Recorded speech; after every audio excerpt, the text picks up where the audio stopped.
Hello, everybody. Thank you for joining us for today. And so I'll be talking about Anonymous founder and the future of anonymous economy.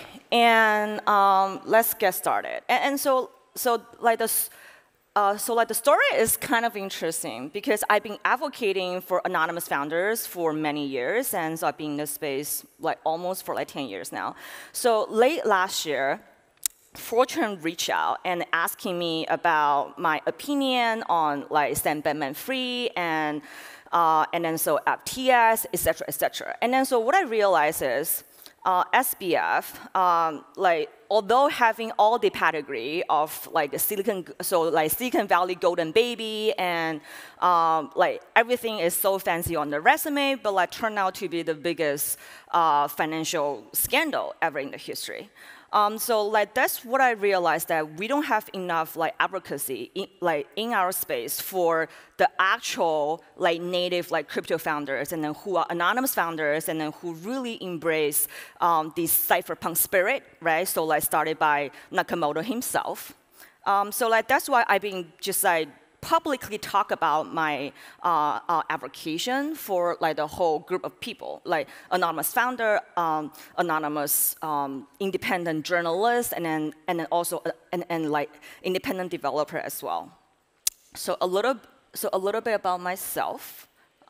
So I'm a founder of Primitive Ventures, and we are a crypto holding company, not like a typical VC, because we don't raise outside money at all. So it's all it's just our own balance sheet. And so we have been investing. So me myself, and so I've been actively doing angel investment since 2014, and have been supporting a bunch of portfolio company. All the way from infrastructure, layer 1, layer 2s, DeFi, dApps, and middleware, etc.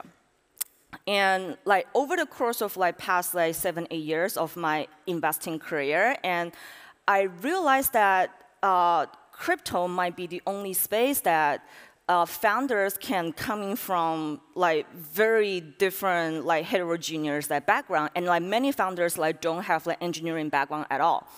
Versus when it comes to Web2 founders, and Silicon Valley has an unfair advantage when it comes to access to capital and talent. Everything is within that small circle of network. So when it comes to the traditional path of founding a company, and you really have to leverage your social capital, right? It's everything is permission-based. So you have to go to the known investor, brand investor, ideally, to raise the money, and so you have to hire based on your known network and your existing network, your college friends, et cetera, and then the distribution channel is always permission-based, and then so you have to pay 30% Apple tax, right? So if you want to just list your apps on the iOS App Store, so everything is when it comes to the old way of founding a startup, and then so everything centered around social currency, and then so that's why you have to play the status game, because the status game is your highest leverages. And I think when it comes to anonymous founder, so just like SBF, SBF and has everything as a DAX founder, and then so that's why he can raise billions of dollars from all this brand VC.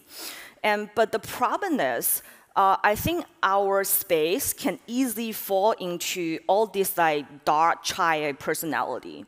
And so I have been writing this on my Twitter and about this 3 different dark child personality. And so how every cycle, so if we see every cycle, the fallen figures, can, so the fallen figures and the leadership of all these fallen figures Craig Wright, Roger Ver, and Jihan Wu, and then probably Justin Sun, and Suzu recently got arrested in Singapore.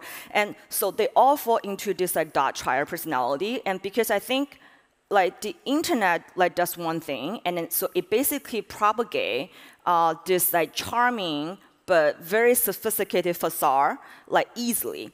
And then our space is full of the herd mentality. And so if you know how to really manipulate the herd, and then so you can easily get like leadership position. Like basically, it's all about like who is louder, and then like who can like look smarter. And so like that's why I'm a huge fan of all these anonymous founders, and they're very quiet, and then so they don't have a lot of like strong public persona. But the thing is like so they really deliver based on their proof of work. It's a proof of meaningful work. And like every cycle, and we have seen all these things repeating over and over every cycle. Because at every cycle, like the herd mentality is the same. It's always centered around some new things to trade, and then also new wealth expectation. Like 2014 is about a color coin, and 2017 is like ERC20. Like ERC20, like the token standard, is basically like an upgrade version of like color coin. And like 2021 is about NFT. And like NFT is basically color coin on steroid. And so I think for the next cycle, and we will see all this like hysteria, and then all this, you know, like get rich quick scheme, and like all the shillers, and then like shillers, so shiller and scammers like try to be thought leader in our space, and so like that's why I think anonymous founder is basically the opposite of it. And then like also also being like a full-on anonymous founder is like a really good shield for you to just like stay away from all these like, outside voices and like noises. When it's just like every cycle, like the signal to noise ratio will dramatically go down. So in a bull market, and so like that's why staying as like an anonymous founder, and then so can really makes you heads down working on something meaningful. Yeah, so these are some of the stats, and so it might be a little bit outdated, but like GMX, like only 2 developers, and so if you think about the GDP per developer capita, right? And I think probably GMX is the highest one out there, probably in the whole universe, like probably out there, probably more than Apple, I guess. And Luxor, and they have 5 developers, and like the transaction volume is also pretty high, and yeah, and like we have seen many other pretty strong anonymous team out there. And I think like the other thing about anonymous team is because like you are away from a lot of like this like unnecessary and so just like you are away from all different like unnecessary interpersonal relationship stuff. So like that's why most of these teams are super, super lean, and then so can be extremely productive. This is also a very strong value proposition for us as a crypto native investor. So because like this is like definitely like a hidden gem, and like definitely like undervalued proposition, like versus like many overraised and then super loud team out there.